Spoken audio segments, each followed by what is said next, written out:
So you all started talking about differential equations in class. Um,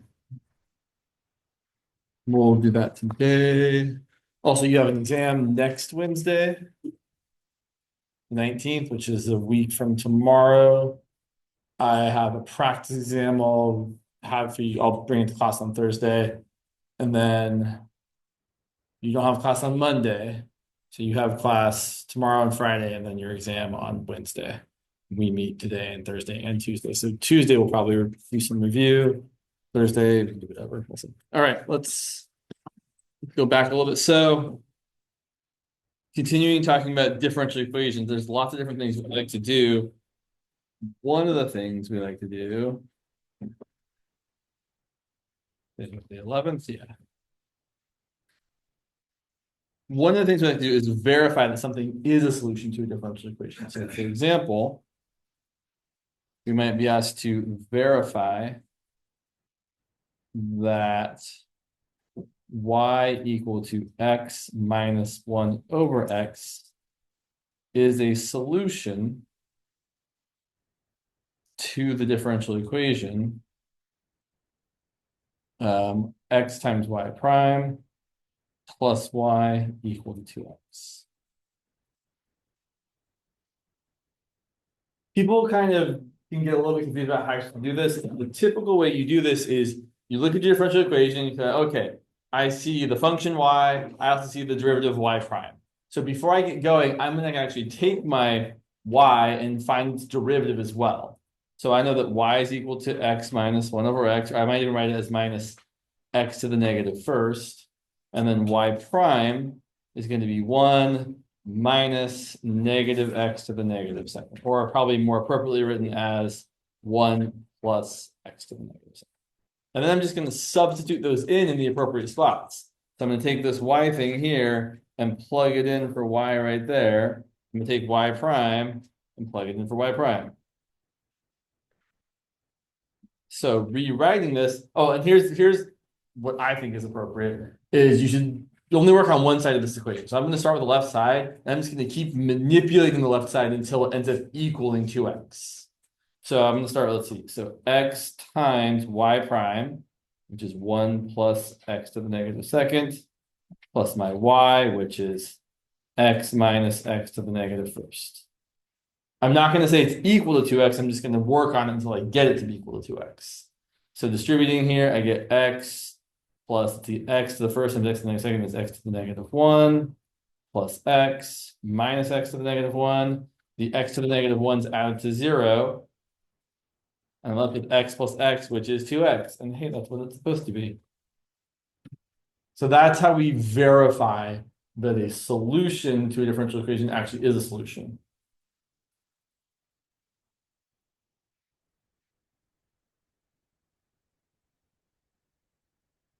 Let's look at another example. This kind of a twist on this example.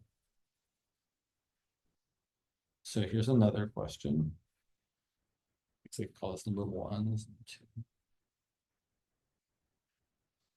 For what values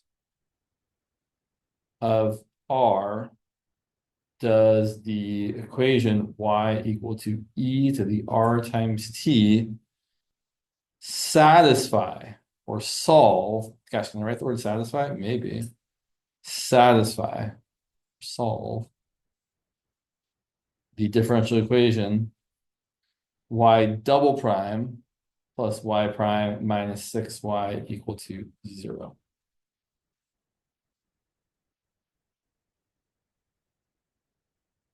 In the same sort of way, we're going to start by finding all the necessary derivatives. So this differential equation, not only is there y and y prime, there's also the second derivative of y. So we're going to find all of those derivatives. So my function is y equal to e to the rt. I know I didn't make it super clear, but I think it's relatively obvious here that t is the variable and r is just some constant we're trying to solve for. Typically, right, t or x are usually variables.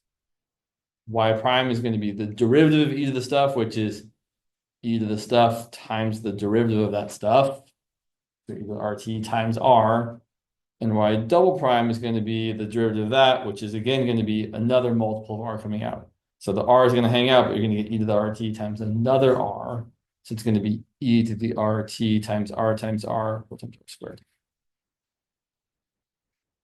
So then we're going to substitute all of those into the differential equation. We are going to set it equal to 0 this time, and then we're going to try and figure out what values of r make this work. So let's see. So plugging in here, I have e to the rt times r squared plus e to the rt times r minus 6 times e to the rt equal to 0. Now we have to do some factoring. I can certainly factor out an e to the rt from each piece of this equation. We factor out an e to the rt, I'm left with r squared plus r minus 6, all equal to 0. I can't, well, I could say e to the rt equal to 0, but I won't get anything from that, right? E to the rt is always positive. So I'm left with r squared plus r minus 6. I'm going to factor that. So I have e to the rt still times, say I want r plus 3 times r minus 2. Right? That works out correctly. So then it looks like the solutions here are going to be either r equal to -3 or r equal to +2. Or to phrase this slightly differently, that means that y equal to e to the 2t and y equal to e to the -3t are both solutions to the differential equation. Y double prime plus y prime minus 6y equals 0.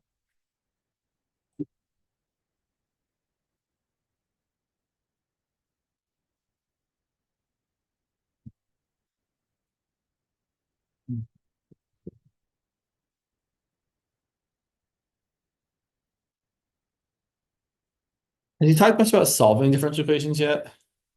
No, okay. We'll come back to that then. We'll talk a little bit more about equilibrium stability, and then we'll come back to solving. Also, as usual, you're always welcome to ask questions if you have questions. I'm just kind of going forward with what I think we should be talking about. If there's something specific you want me to mention, but let's go this way. So you may or may not notice a lot of the differential equations we talk about when we're talking about equilibrium stability have a lot of, they all seem to start to feel fairly similar to each other. And that's not without reason. A lot of them come from modeling of certain biological systems, whatever. So it's not surprising that a lot of them look kind of the same. Let's look at this first setup here. Let's say we have the following. Suppose a population of squirrels is growing according to the differential equation dn dt is equal to 2 times n times 1 minus n over 1,000. Just to make sure everyone's clear with the notation here, right? What we're saying here is that n, or n of t, is the number of your population, in this case squirrels, at time t. And dn dt is the rate of change, or how fast that population is growing. I should say how fast it's growing or declining, right? Because dn dt certainly could be negative, which would mean the population was in decline. Okay, first question. What are the equilibrium population sizes? Okay, I want you to take a minute and think about what we're supposed to do to find those. Minute's too long, but a few seconds. Think about what should we be doing next to find the equilibria of this differential equation. Okay, so when you're finding an equilibrium, right? If things are in equilibrium, that word you should associate with nothing is changing. meaning the rate of change is 0. So the way you always find the equilibria is by setting the derivative equal to 0. That's going to be true also in 17C when we talk about finding equilibria of systems of linear differential equations. It's still going to be, oh, we're going to set these derivatives equal to 0 and find the values that make it work. So in this case, it's not too terrible. We're going to set our 2 times n times 1 minus n over 1,000 equal to 0. And I think we're pretty cool with saying, yeah, we know we're going to get n equal to 0. We're also going to get n equal to 1,000.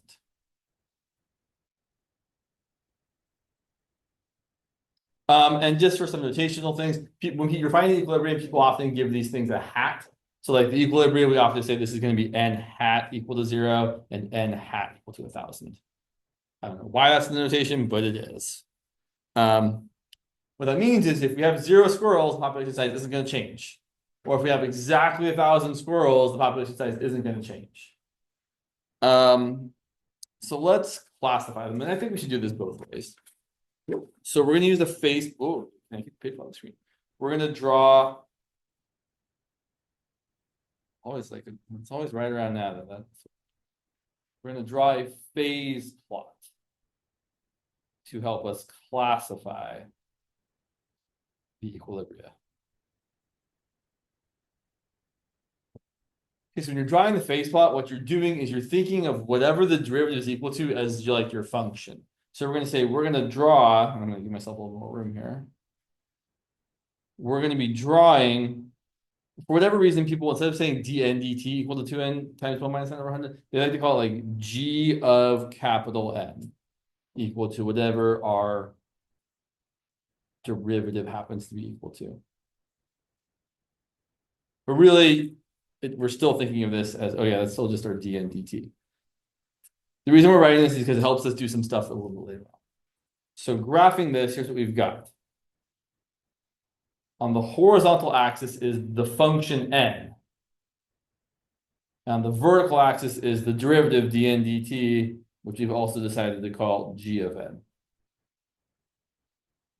We're not going to do a very good job of graphing this. Like we're going to do probably actually the worst possible job we can while still making it look okay. Right? We don't need to be accurate here. We need to plot the equilibria.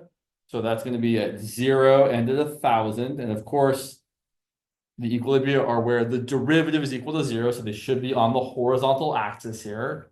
And then really to figure out like, which way is this parabola going? Right? It's a parabola. I know I didn't multiply it out, but if you multiply this out, you'd have a quadratic equation. You'd have something like negative 2n squared over 1,000 plus 2n. So it's a downward opening parabola, meaning it should look something like this.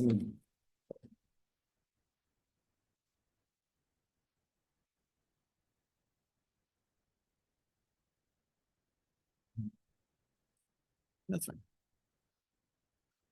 I know we got into this a little bit at the end of class last time, and I think you talked about this in class as well, but just to say it again, right? This curve here, if this curve is above the horizontal axis, it means your derivative is positive, which means your population is increasing, which means what's happening on the horizontal axis here is that if you started with, say, a population of 400 squirrels, well, then at that value, your derivative would be positive, so the population would be increasing to the right.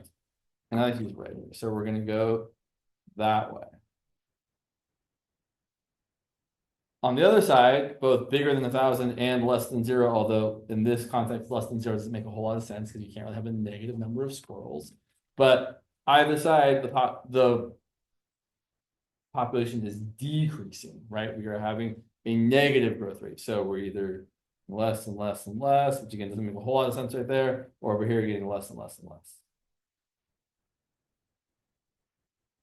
So what that's telling us is that zero squirrels is an unstable equilibrium. If you have even just a few, let's say more than 0 squirrels, you're not going to move back towards 0, right? They're going to start making more and more squirrels, not less and less squirrels. On the other side, if we get to over 1,000 squirrels, we're going to get pushed back towards 1,000, meaning 1,000 is a stable equilibrium. Because whether you're a little bit more than 1,000, a little bit less than 1,000, your population is going to push back towards that amount. Yeah. In this case, by the way, the 1,000 is called the carrying capacity of the system because it's how many squirrels the system can support. So we would point out here that n hat equal to 1,000 is a stable equilibrium, and n hat equal to 0 is an unstable equilibrium.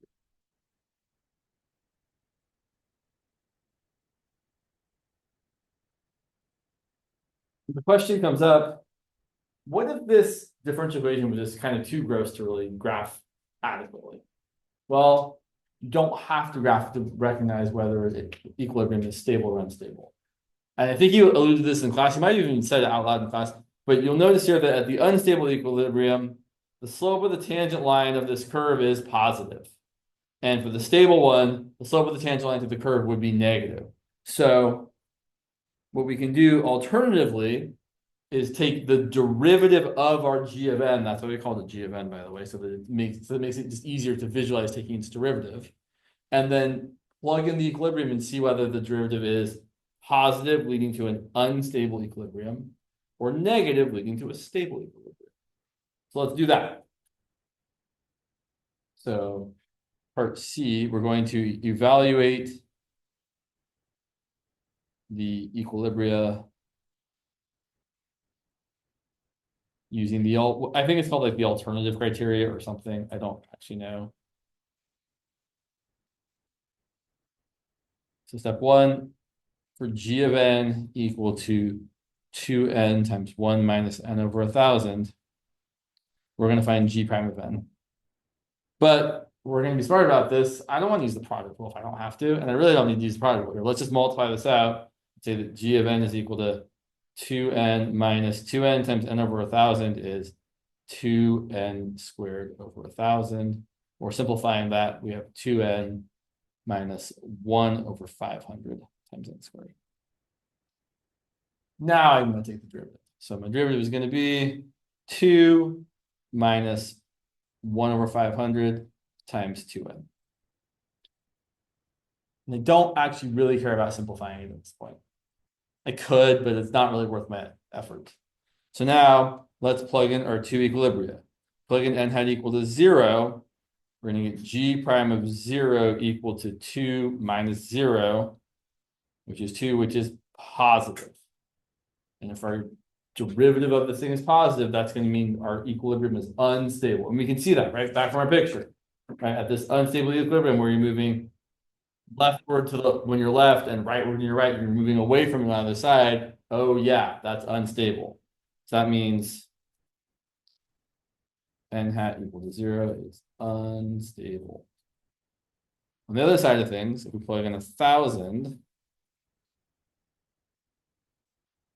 g prime of 1,000 is going to be 2 minus 1 over 500 times 2 times 1,000. And 2,000 divided by 500 is 4, and 2 minus 4 is negative. So that means n hat equal to 1,000 is stable. So this is the non-graphical way of deciding or determining whether your equilibrium is stable or unstable, by taking the derivative of whatever the derivative is equal to. But this is where people get a little bit, like, just to kind of make sure everyone's what's happening here, we're not finding a second derivative. Just to be absolutely super clear, because this first thing we wrote was what dn dt was equal to. So we say, oh, the derivative of n with respect to time is this thing, which we actually haven't solved, right? We don't actually know what n of t is equal to. That's fine. We don't need to know what n of t is equal to. I just want to point out here, this is the derivative of n with respect to t, and then we're saying, great, whatever that's equal to as a function of n, now we're going to differentiate that with respect to n, not with respect to t. So I just want to caution you against thinking of it as a second derivative. It's not really a second derivative, but I've seen a lot of students over the years be like, oh, it's a second. No, it's not really. So we're just taking the derivative of this thing with respect to n, or whatever your function name happens to be. Often y is also a choice. Let's see if there's anything else I want to say about this before we talk more. Sure. Oh yeah, that's always a good question. Alrighty. So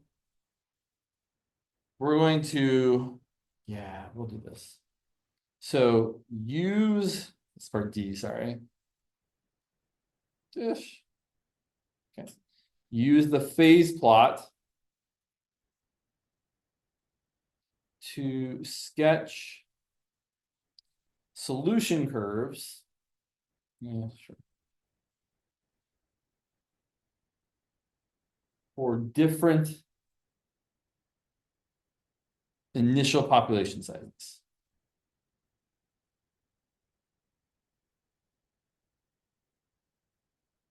And we'll say, we'll start off with n not equal to, we'll do a -1, even though it feels kind of weird. -100, we'll do initial population of +200, +700, and +1200. Okay, so here's the idea. We're trying to now graph the population as a function of time, even though we don't know what the function actually is, right? We don't know what n of t is. We didn't solve the differential equation. We don't even know how. I don't even know if I know how to solve this differential equation, to be perfectly honest. Okay, yeah, I know how, yeah, there's a way to solve it. It involves partial fractions. It's not my favorite. But we don't need to know that to know what's going to happen here. So looking back at our phase plot, let me just ask everybody. If we started with an initial population of -100, would the population get more negative or less negative? More negative, because the arrows are pushing it to the left. So if we start down here at, say, now we're plotting time on our horizontal axis and our population size on the vertical axis. If we start off with a population of -100, our population is going to get more negative. Sorry, I can't quite see that. Apologies. Okay. If we start off with a population that's equal to +200, and don't mind the scale on my horizontal axis here. We start off with +200. Well, we started with +200. What are we going to get pushed towards? That one more time. Yeah, but specifically towards what number to the right? 1,000, right? We don't get pushed beyond it because, right, that's not what happens, right? We get closer and closer to 1,000, but there's no reason to go above 1,000 because we get pushed immediately back the other way. So we have this kind of, not kind of, we have a horizontal asymptote at 1,000. And what's going to happen is we're going to kind of just slowly move our way up towards it like that. And the same is true whether we start at 200 or whether we start at 700. And we're still going to get pushed towards that horizontal asymptote. Same is even true if we start above it at 1,200. We're going to get pushed down towards it. One of my favorite questions that I've seen people ask on exams that I think is clever, and not hard if you know what to do. So, and I think I'm going to squeeze this in here, even though it feels kind of wrong. So here's a question someone could ask. Given an initial population of, say, 600, find the limit as t goes to infinity of n of t. Which, if you've drawn the phase plot or thought about this, seems obvious after you'd be like, oh yeah, well, if I'm starting at 600, I'm obviously going to get closer and closer to what? 1,000. That's it. That's all the work there is to do. Just be like, okay, where did I start? Where do I have to end up? Whereas if I change that question and said n naught was equal to -100, then the limit would be negative infinity because we get more and more negative as we went towards, as time went on and on and on.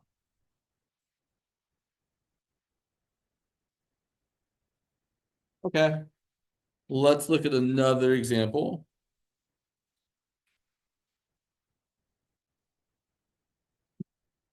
I do highly recommend, if it's not like terrible to draw, I think drawing the phase plot for these equilibrium problems is always a good idea, as long as it's not like terrible to draw. And that's a matter of opinion, I suppose. Whereas how terrible is too terrible. Well, let's look at this next situation where we have another little piece here. This is, so let's say we have still squirrels, but now our squirrel population population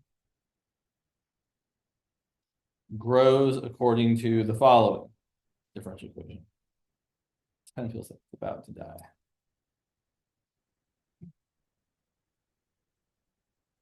dn dt equal to 2 times n times 1 minus n over 1,000 times n minus 50. All right. I want all of you to write down the equilibria real fast.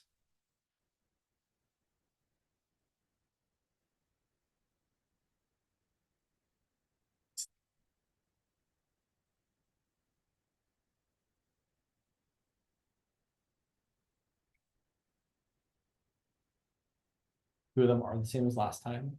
Still getting 0. Still getting 1,000. And what's my new one? Yeah, no surprises, right? It's going to be 50.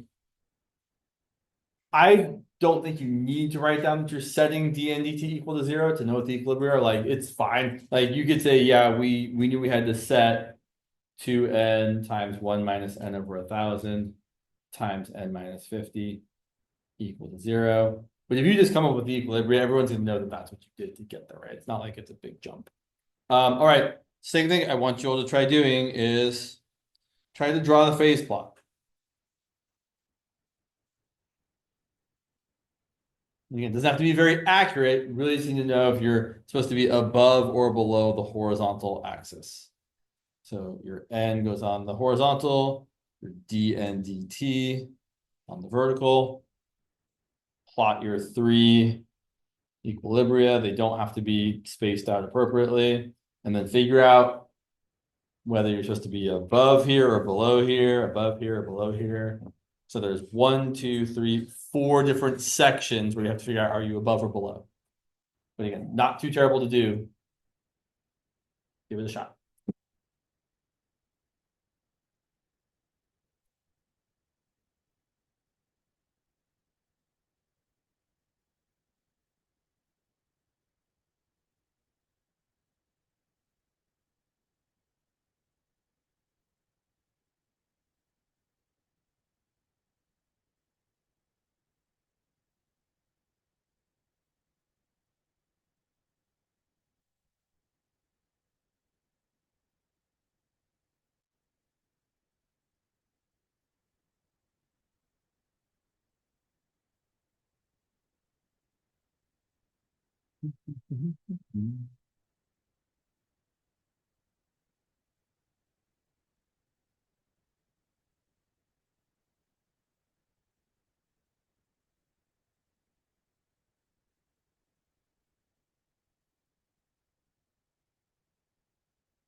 Okay. Let's see here. So typically I'm just gonna like pick a point that's between 0 and 50 and 1,000. If you pick n equal to 1, g of 1 is going to be a positive times a negative, so it's going to be negative between there. And then actually after that, since each of these factors is raised to the first power, we know that we're going to cross the horizontal axis every time. So we're going to look like this, and then like this, and also like this. It's a cubic function. It's up on the left, down on the right. Okay. And then I always think it's a good idea to draw these little arrows so that we can see that over here on the left of the origin, the arrow should be pointing to the right. And then between 0 and 50 pointing to the left, between 50 and 1,000 pointing to the right, and bigger than 1,000 pointing to the left. So whichever equilibria are stable, well, 1,000 is still stable, right? Because if you things are pointing back towards it. So both n hat equal to 1,000 and n hat equal to 0. They're both stable, right? Because again, the arrows point towards them. On the other hand, 50 is an unstable equilibrium because the arrows are pointing away from it. That's really like the easiest way to say it, right? The arrows point towards it, it's stable. If the arrows point away from it, it's unstable. Well, actually, I won't say that. I'll give an example instead of just trying to say something. So yeah. There was something else I wanted to say here though. Let's check. Where'd you go? Sorry, I lost my paper. Too many papers. Where did you go? Really? Sorry, I actually misplaced the paper I was looking at. I remember anything else important I need to say about it.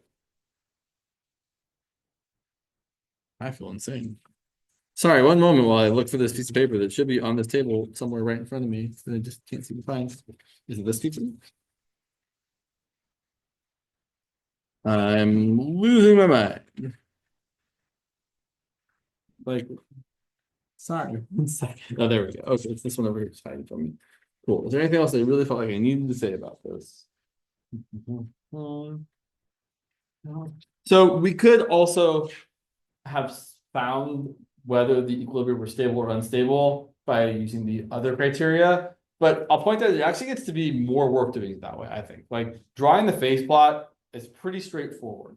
Whereas if I actually took this equation and then took the derivative of that, it's going to get a little bit messy.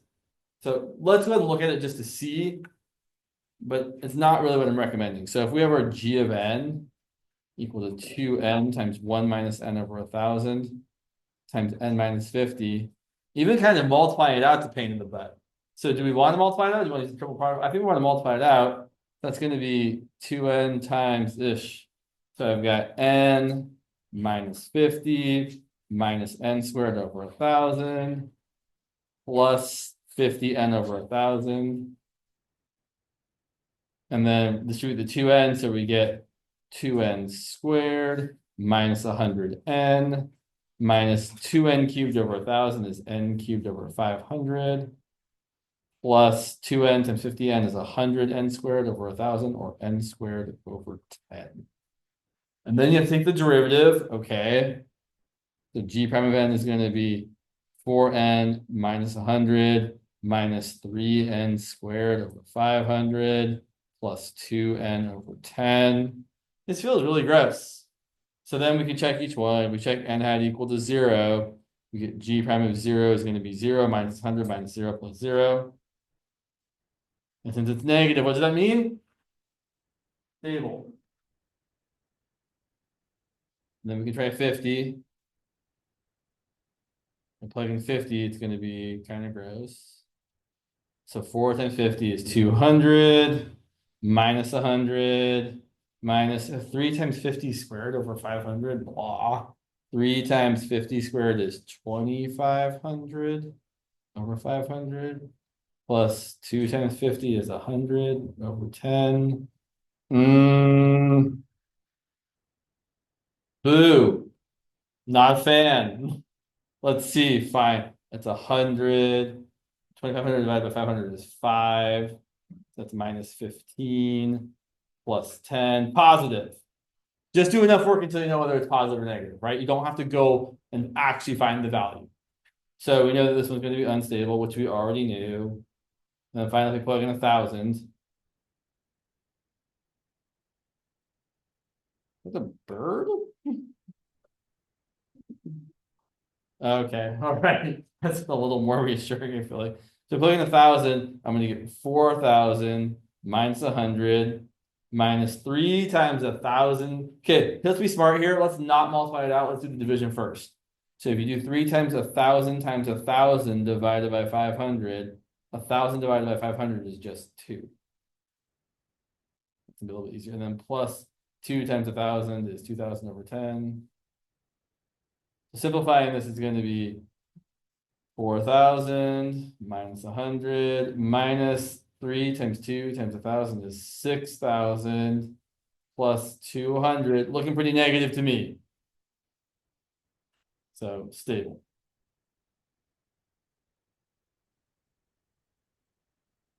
Okay.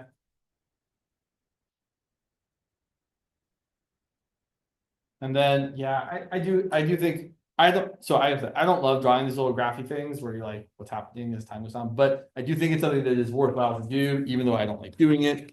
So but I do feel like it's easy to do if we have this here. So let's go ahead and look at what the graphs look like with some different initial conditions.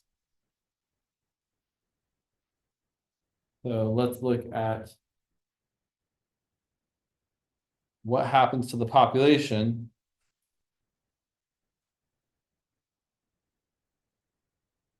for initial populations n not equal to negative 100, positive 20, positive 100, positive 800, and 1200.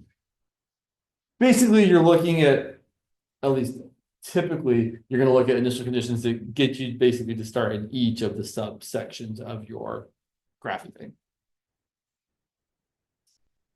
Sure, yeah. I don't know what well, probably, yes, but let's finish this and then we'll take a look back. So, although you have to maybe tell me what it is because I don't have the textbook on me. So for this, so if I draw this here, so we have negative 100. And what I would say is essentially your, I don't want to say this, your stable equilibria are horizontal asymptotes. So 1,000 and 0 are going to be horizontal asymptotes. I suppose you could also say that 50 is as well, but it's a horizontal asymptote you're never going to get closer to because you're never going to move towards it. So I don't think it's really something we want to draw. But it's kind of a break point between if you're going to move away or not. So if we start at negative 100, well, if we start at negative 100, we're going to get closer and closer to 0. So we're going to move this way. Getting closer and closer to that n value of 0. If we start at positive 20, which is like right here, we're also going to get closer and closer to 0. We start above 50 at 100. Not labeling things very well. We're going to move this way towards the stable value of 1,000. Same is true if we start at 800. Same is true if we start at 1,200. We have too many squirrels. There's not enough resources to support that many, so we move down towards 1,000. So typically when you're graphing your population size versus time, your stable equilibria from your phase plot, your stable equilibria from your phase plot translate to horizontal asymptotes on your population versus time graph. Because those are the values that you're getting closer and closer to if you let the process continue on and on and on.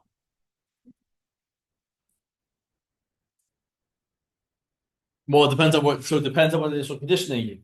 So if I gave you n not equal to, let's say 20, then the limit as t goes to infinity of n of t would be, well, if we started at 20, what do we end up getting closer and closer to? 0. And you can either see it from here, or if you look back at your phase plot, you can see that if you started at 20, you'd get pushed towards 0.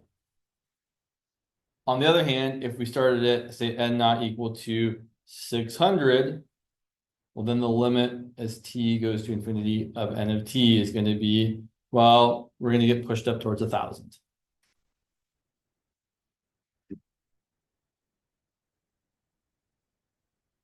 Okay, that's, I think, all I had to say about those two examples. So yeah, let's go ahead and look at number 18, which you will have to either read to me or show to me. Sure.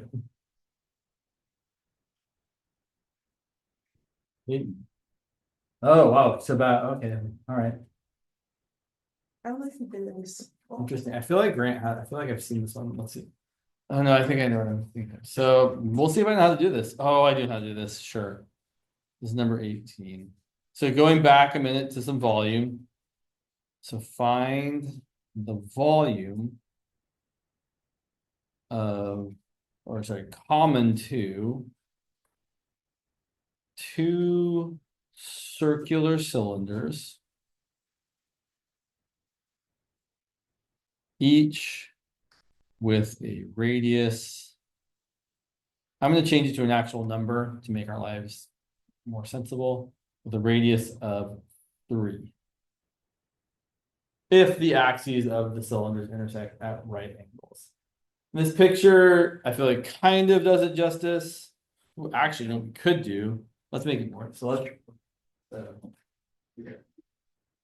um, let's take a look and see what it looks like on Desmos 3D. I definitely think, in case you hadn't noticed, I think it is almost always worth your while to look at these three-dimensional things on your own, to explore them a little bit. That's not the right one, sorry.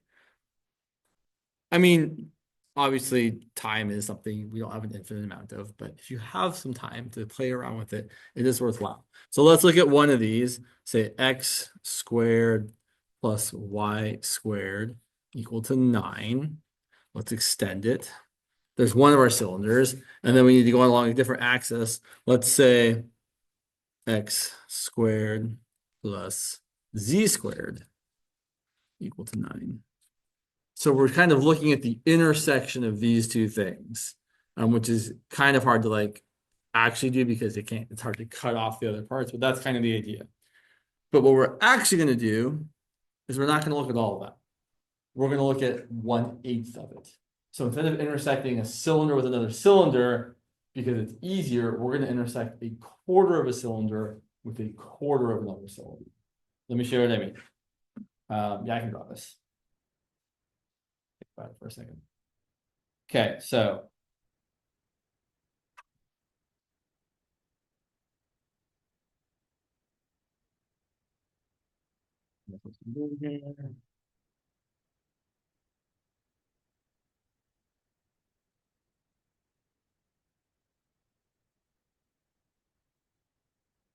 drawing this part dash because I'm about to like draw something over it. So here's one of my quarters of a cylinder, and the other one I'm going to draw right here.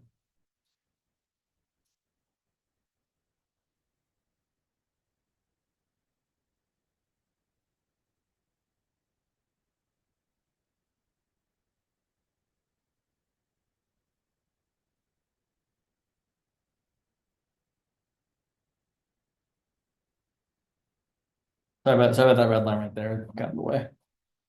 So here are my two quarters of cylinders intersecting each other, and here is the shape that they intersect each other in.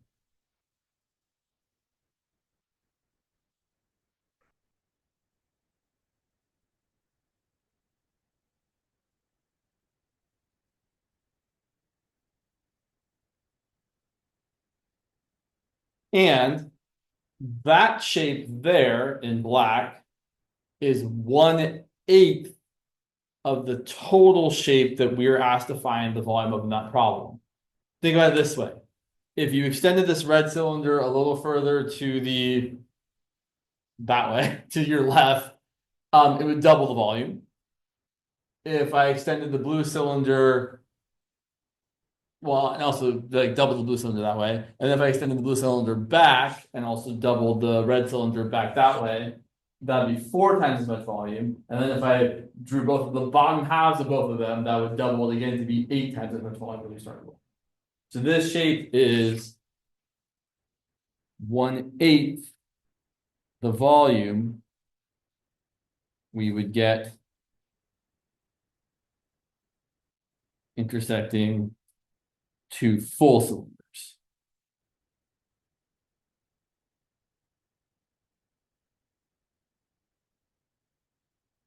So we're going to find the volume of this shape, and then we're going to multiply it by 8 to get the volume of the actual shape, which is a very common tactic when you're trying to find volumes of things that are bigger than things that are. You might have noticed this is not a volume of revolution, right? We don't get this by revolving something around something else. What we have to do here is we're going to think about how the bottom shape here is a square, and no matter how high up we go, we're still going to get a shape that's a square. So I'm going to draw this down here. I'm actually just going to draw the back side of it for a moment.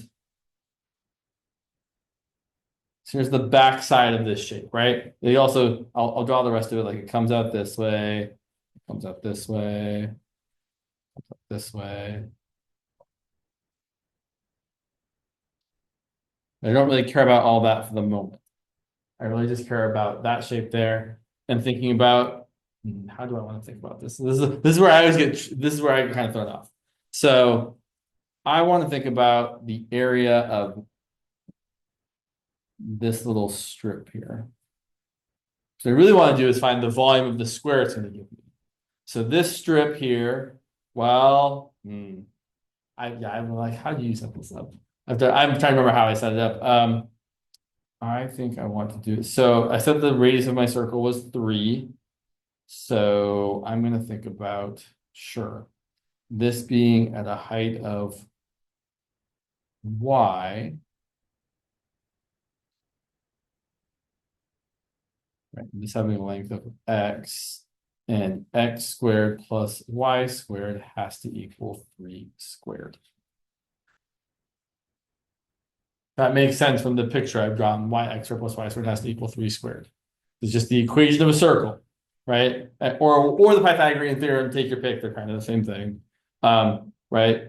X squared plus y squared equals the hypotenuse squared, and the hypotenuse is the radius of that circle, which is 3.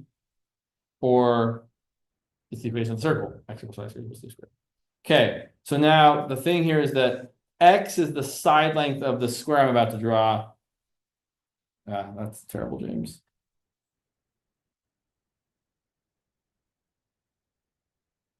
Or really the slab, I should say, not the square so much. And I didn't do my best work ever there. But the area, back up, the volume of our slab is going to be equal to x times x times the thickness of the slab, which is a small change in y. Oh, I have to find x in terms of y here. So instead of saying x squared, I'm going to say that x squared is equal to 9 minus y squared. Tricky, right? From this. So the volume of our slab is actually going to be 9 minus y squared times dy. And then we're going to say that our slabs can go as low as the floor, where y is equal to 0, or as high as a value of 3, because that's the biggest y value we can get here. So the total volume of this shape is going to be the integral from 0 to 3 of 9 minus y squared dy, which is not terrible to integrate at all. And then the total volume of the overall thing is going to be 8 times that. And then if you want to answer the question that's in the textbook, change 3 to r, both here writing r squared instead of 3 squared, and here writing r instead of 3. So to answer the question in the textbook, it should be something like volume is going to be 8 times the integral from 0 to r of r squared minus y squared dy. Yeah, it's a tricky question, especially the visual, like the integration part's not hard. The setting it up and the visualization part is what is challenging for this problem for sure. It's taken me a number of years to see this in my mind correctly. So if it's hard for you to see it, don't feel bad about that. It's not something that's easy to see for anyone, in my opinion. Cool. Good question. Let's see here. Yeah. There's all sorts of those. So we could, okay. There's certainly more things we could say that are kind of similar to finding the equilibrium of a system or to a differential equation, or I should say finding the equilibria to a differential equation. Sorry, the other class talking about systems of differential equations. Here we're just talking about a differential equation. And we can certainly come back to that if we feel like we need to, but let's spend some time talking about solving differential equations, because that's eventually where we're going. And I imagine we'll be on your exam on Wednesday because it's the Dell. I mean, because everything up until the last moment is going to be on the exam probably. But certainly on the syllabus, right? Like the homework assignments, you have apparently homework assigned, or homework will be collected on section 7.4 on, that's on the 21st. So maybe up to section 7.2. Okay. They don't remember if that includes solving or not. So we're still going to do solving because it's worthwhile. Sure, totally. Yes, we can spend more, or we can also spend more time on volume if we want to. Like that is also. Oh wait, shell method? No, we don't unless he is specifically covering it in class. Okay. Because typically shell method is explicitly not covered in 17B, but let's take a look here. Which discussion sheet? Okay. You know which question it is? Or is it question 6? I think it's question 6. Yeah, you put. So so I will point out set of integrals, volume, sketch the region, and a typical disk or washer. So all these are disk or washer questions, even if it would be nicer to use the shell method, some of these might require 2 integrals, whereas with the shell method, you only use. So I'm happy to talk about the shell method outside of class, but like as far as 17B is concerned, you should never be talking about the shell method. Not that it's not worthwhile, just it doesn't get covered. Okay. Let's go ahead and talk about solving differential equations. So when it comes to differential equations, the first thing I should say is there's only 2 methods we have to solve a differential equation in this class. And they're pretty straightforward. Let's look at this first example. So let's talk about solving differential equations.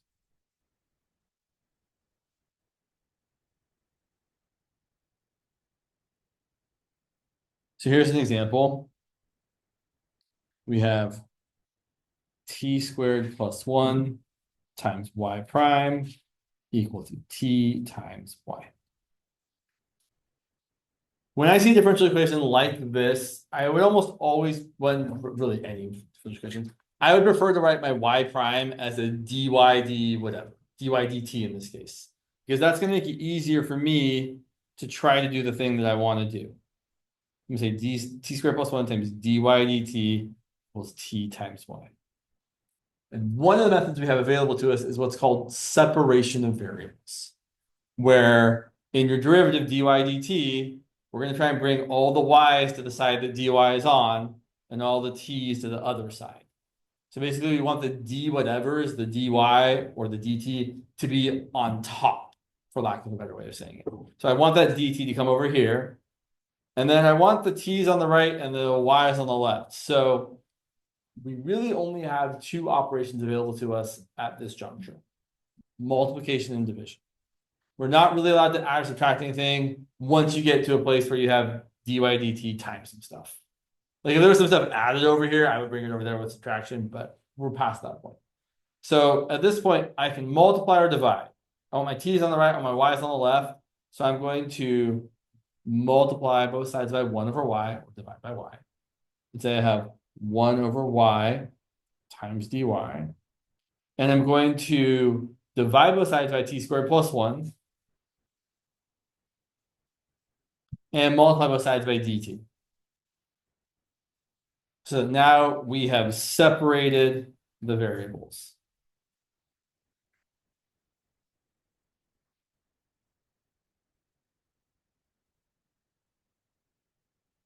All the y's on the left, all the t's on the right. And after we've separated the variables, then we can integrate both sides. You say, cool, now I'm going to find the integral of 1 over y dy equal to the integral of t over t squared plus 1 dt. Okay, so we're going to integrate. So the integral of 1 over y is the natural log of the absolute value of y. And the integral of t over t squared plus 1, I'm going to have to do a u substitution here.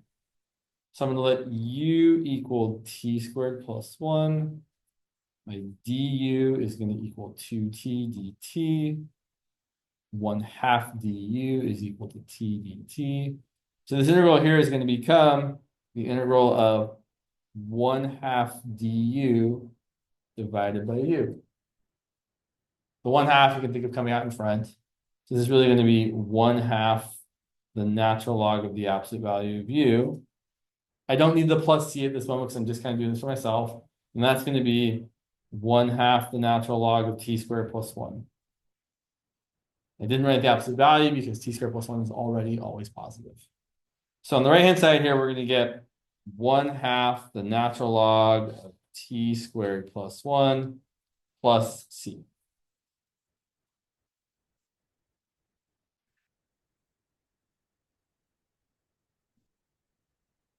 Now, I will say something that's kind of important. This absolute value here, you can almost always ignore. And by almost always, I think I actually mean always, always.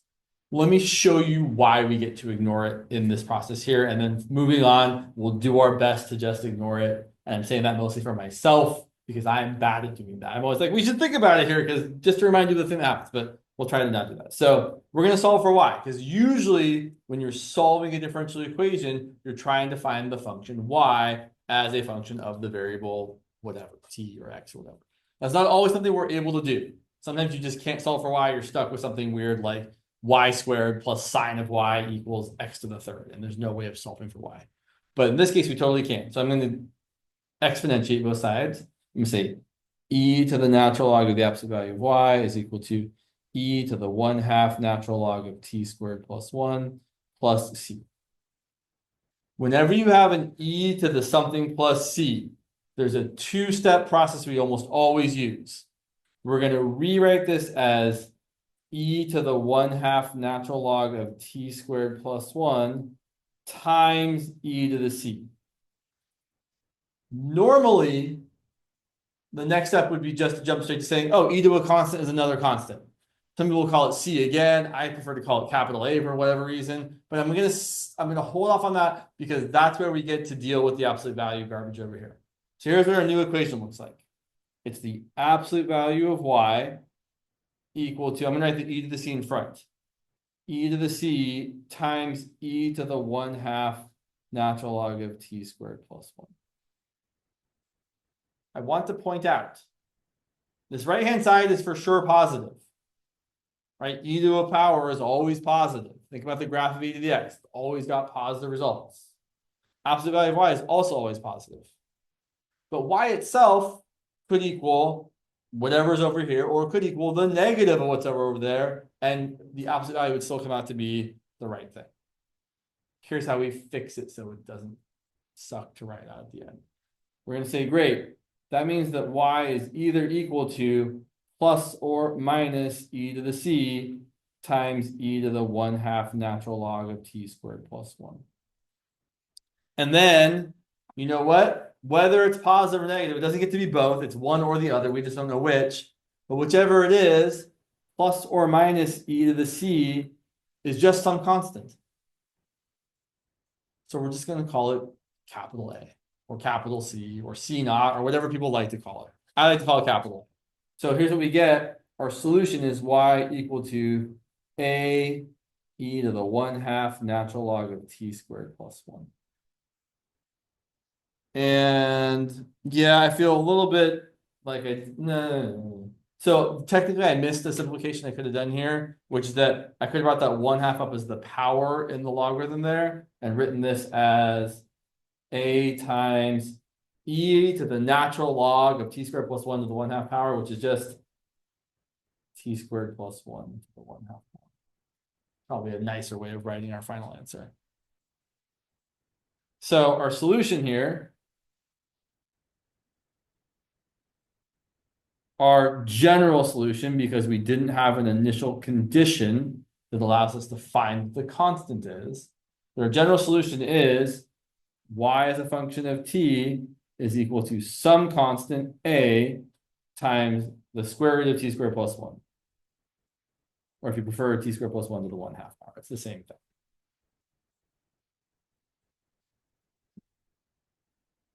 But the thing that I want you to just have seen at least once is that that's why we kind of just ignore this absolute value of y here, because eventually it all comes out in the wash. That plus or minus gets dealt with the constant that's going to be in front here. So we're always good to go. And I will try to make sure that myself in particular just skips it and doesn't talk about it every time.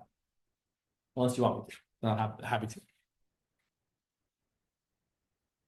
Questions about this one before we look at another one?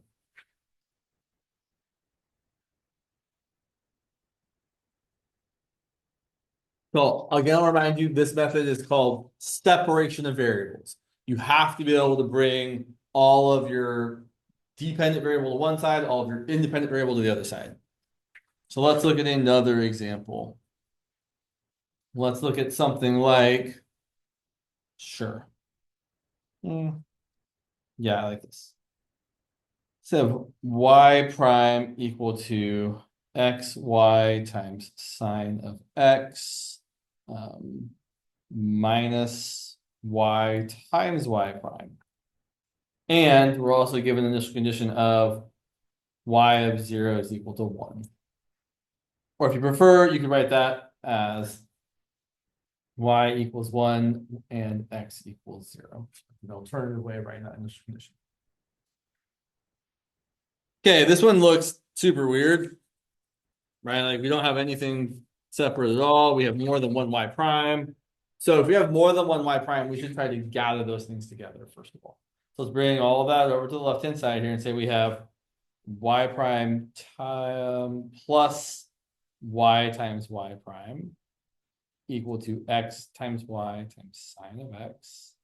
And then from this left-hand side, I'm going to factor out a y prime. Of y prime times 1 plus y equal to x times y times sine of x. And now at this stage, we're really stuck with just multiplication and division. So I want you all using just multiplication and division to get all of my y's on the left and all of my x's on the right. So you're gonna have to divide by some stuff and multiply by dx. Should be a relatively not terrible process.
So here's how things should be looking. I'm gonna multiply the dx over on the right, divide the y over on the left. So I'm gonna have, and I want like the dy last. I'm gonna have 1 plus y divided by y times dy equal to x times sine of x times dx. Now we have y is on the left, x is on the right. We can integrate both sides. So we're gonna integrate both sides. We're also gonna simplify the left-hand side. 1 divided by y is 1 divided by y. Y divided by y is 1. On the right-hand side, we're going to integrate x times sine of x times dx. The left-hand side's pretty straightforward. Okay, can I convince myself here that I get to ignore the natural log of the absolute value? Good question, James. Can I? Sure. So the natural log of just regular y plus y equal to, on the right-hand side, we're going to have to use integration by parts. So I just want to point out with these differential equations, the techniques of integration that we've learned are going to come up. Most predominantly, u substitution, integration by parts, and maybe some partial fractions, but most of those first two. So integrating this, I'm going to let u equal x, dv equals sine of x times dx, du is equal to 1 times dx, and v is the antiderivative sign, which is negative cosine of x. So this is going to equal u times v, so negative x times cosine of x minus the integral of v du, which is minus the integral of negative cosine. Let's write it as plus the integral of cosine of x dx. So you end up getting the natural log of y plus y equal to negative x cosine of x plus sine of x plus c. I will point out that in this problem, we cannot explicitly solve for y. Oh, question, sorry. Good question. Why don't we put plus c? I was hoping someone would ask that question. So let's say we did. Let's say I put a plus c over here, and let's call the left one c1 and the right one c2. Then what I can do is I can subtract c1 over to this side and say I have the natural log of y plus y equal to negative x cosine of x plus sine of x plus c2 minus c1, which I'm just going to call c. So that's why. Because really, if you have a constant on both sides, you can just bring it all to one side. And we typically bring it to the side that isn't the y side or whatever the function side is, because we're trying to solve for y in some way, shape, or form. So that's why we get to do that. But yeah, good question. Glad you asked it. So now, in this case, since we haven't, I was saying before, we can't explicitly solve for y. There's just no way to do it. You have natural log of y plus y. You can't like factor out a y or do something. It's just not possible to solve it. But we can still find the constant c. So I'll point out that this is our general solution. So natural log of y plus y equal to negative x cosine of x plus sine of x plus c. That's our general solution. And then we're going to plug in 1 for every y and 0 for every x and solve for the value of c. That's going to be the natural log of 1 plus 1 equal to 0 times it doesn't matter, plus sine of 0, which is also 0, plus c. Natural log of 1 is also 0, so it looks like c is equal to 1. So then our particular solution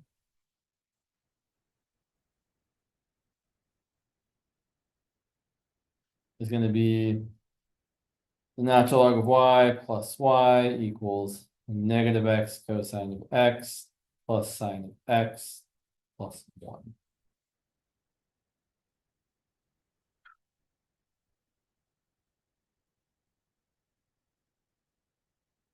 Cool. Okay, let's look at a couple more and then see how we feel. It's actually, so I want to point out, here's another one that we're actually not going to do very much with at all.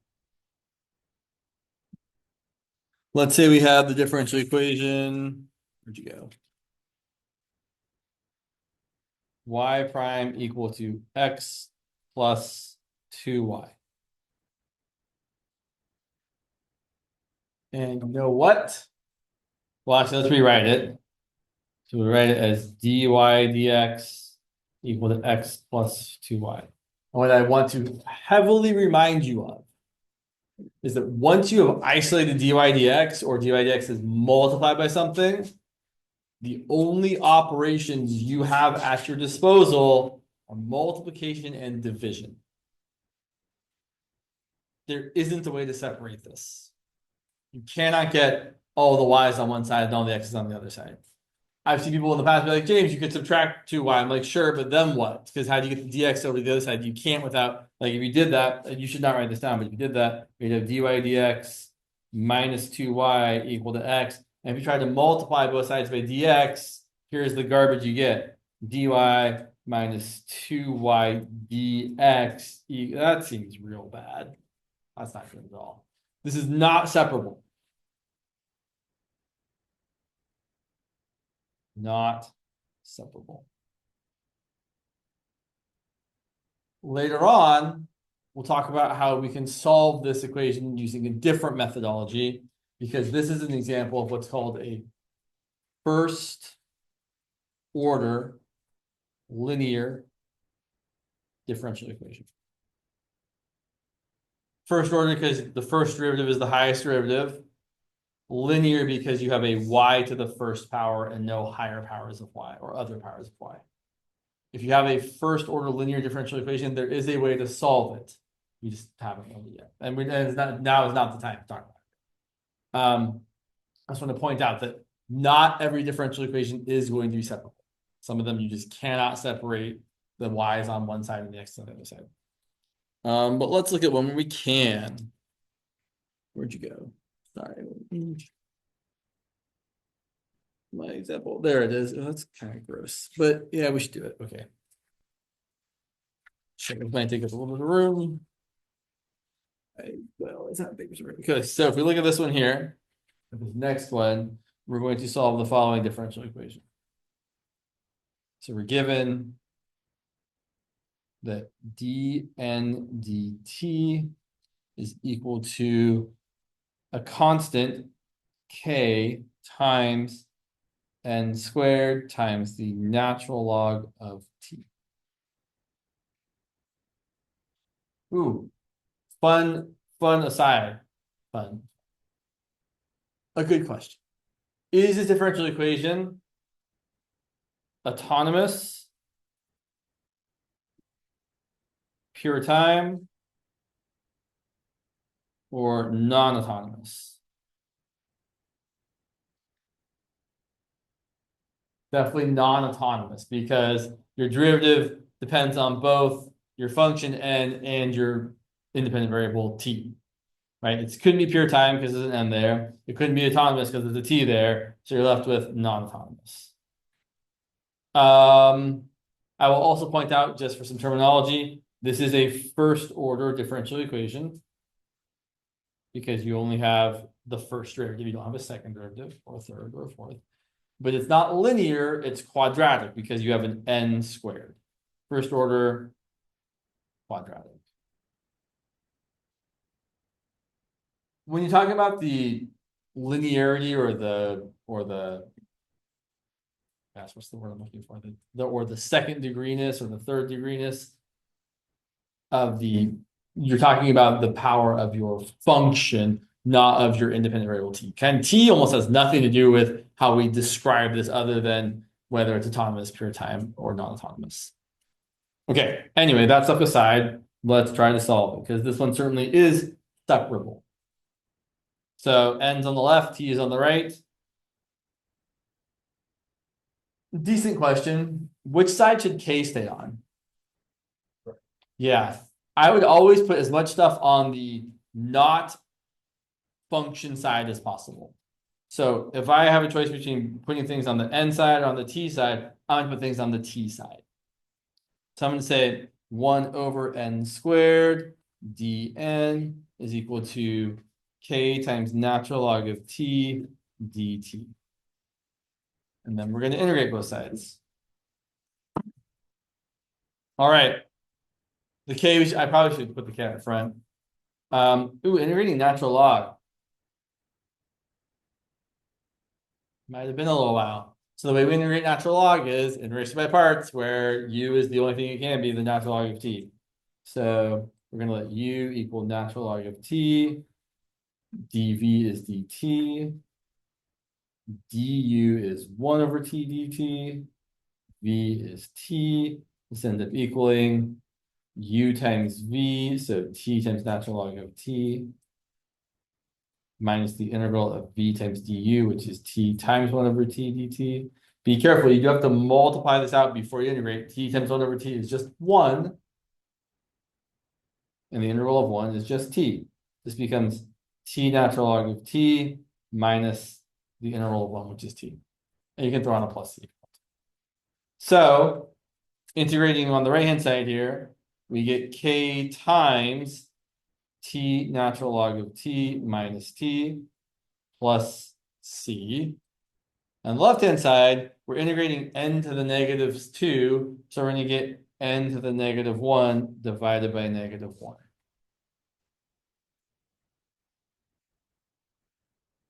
And in my opinion, this gets pretty gross. So I'm going to rewrite this left-hand side as -1 over n equal to k times t natural log of t minus t plus c. So I kind of am of the personal opinion that I like to multiply both sides by -1 first. The problem with that is it doesn't really change anything on the right-hand side because a constant times -1 is still a constant, and a constant times -1 is still a constant. So you could just as equally say 1 over n is equal to k times t natural log of t minus t plus c. And then to solve for n, we have to take the reciprocal of the entirety of both sides. So that we end up getting n equal to the reciprocal of all of that. 1 over k times t natural log of t minus t plus c. And without an initial condition, that's our final answer, which is a little bit gnarly. But it happens often enough that you should probably be prepared to see it.